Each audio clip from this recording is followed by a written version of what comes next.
Tu as des rêves, des désirs dans ton cœur. Et lorsqu'ils se réalisent, tu éprouves beaucoup de joie. Cela t'encourage et te donne beaucoup de force pour continuer. Mais quand les épreuves arrivent, arrives-tu à rester fort pendant cette période? Sache qu'avant d'atteindre le sommet de la montagne, tu dois passer par ce désert. Tu dois passer par ces épreuves. Si tu arrives à rester fort dans ces moments difficiles, alors tu pourras aller à une autre étape, à un niveau supérieur. Il y a cet homme Joseph qui a réussi à passer ses épreuves avant de devenir gouverneur de l'Égypte. Il a été trahi et abandonné par sa famille, exposé à des tentations d'ordre sexuel, puni pour avoir fait le bien, emprisonné, oublié par ceux qui l'avaient aidé. Et malgré cela, il a eu une réaction positive qui l'a fait avancer au lieu de reculer. Il n'a pas perdu de temps à se demander « mais pourquoi ?» Il a dit plutôt « que dois-je faire maintenant ?» Il a réussi le test. Tout le monde peut rester calme quand tout va bien, mais lorsque l'épreuve se met devant nous, quel est notre comportement? Comment allons-nous réagir face à l'adversité? Comment allons-nous gérer nos émotions face à ces épreuves? Sache que ces épreuves sont des tests. Ces tests sont là pour éprouver ta foi, pour voir si tu es courageux, pour voir si tu es persévérant, pour voir si tu ne vas pas abandonner. Si tu restes fort, tu auras des récompenses. Et Dieu te donnera des grandes récompenses, sauf si tu es réussi au test.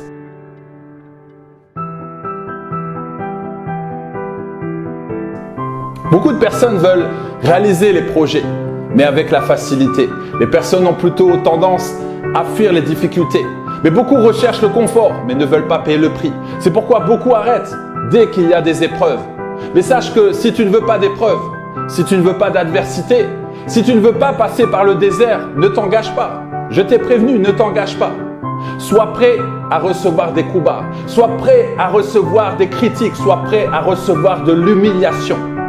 Celui qui s'engage à monter au sommet de la montagne, il sait très bien qu'il y aura de la tempête, le vent, les difficultés, la fatigue. Il sait que ça va être dur, mais il sait aussi que cela va le renforcer.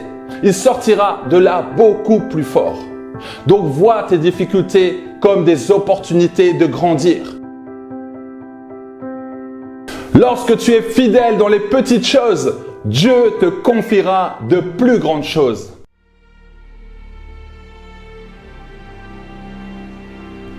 Quelles que soient les circonstances, continue, sois fidèle dans les épreuves. Cette période de lutte peut durer dans le temps, mais malgré tes efforts, voilà, tu ne vois rien changer. Tu ne vois pas de transformation. Ta situation n'évolue pas, mais tu dois continuer. Résiste, résiste, résiste.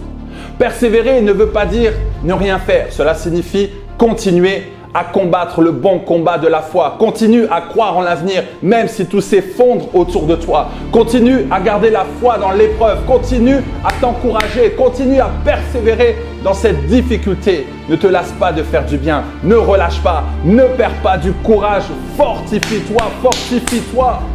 Lorsque tu vas à la salle de sport et que tu veux soulever des poids, tu ne commences pas à prendre lourd. Tu vas doucement, progressivement, car ton muscle n'est pas encore développé. Après plusieurs mois, tu peux augmenter la charge. Tu as réussi les tests, tu peux passer à un niveau supérieur. La foi, c'est comme un muscle. Il faut l'exercer chaque jour. À toi de faire grandir cette foi par des actions quotidiennes. Tu as réussi le premier test? Ok, super, on continue. Deuxième test, troisième test. C'est de plus en plus dur, mais tu remarqueras que tu seras de plus en plus fort intérieurement. Tu vas remarquer que tu es devenu mature, que tu as attrapé un bon caractère. Lorsque ta foi est testée, ton endurance commence à grandir. Mais il faut la laisser grandir. Ton but est de grandir intérieurement. C'est le stade du développement. Et pour grandir de l'intérieur, tu dois être testé. On doit tester ta patience, ta persévérance. On doit tester ton caractère. Et c'est pourquoi les problèmes sont là dans ta vie. Ce ne sont pas les événements ou les circonstances de la vie qui comptent, mais notre réaction face à eux. N'oublions pas que dès que nous engageons dans un projet, il y aura des hauts et des bas. Nous devons être conscients que la vie est une aventure, mais c'est aussi une vie qui est testée. Dans ton mariage, ton caractère sera testé. Mais beaucoup n'acceptent pas et dès qu'il y a un problème, ils fuient et ils partent de la relation. Certains vont commencer un projet et dès qu'il y a un problème, ils arrêtent, ils abandonnent. Aujourd'hui, je vais t'encourager à continuer. Comprends que ces épreuves sont là pour te rendre plus fort, plus mature, plus persévérant, plus confiant, plus courageux, car sache que c'est pour ton bien.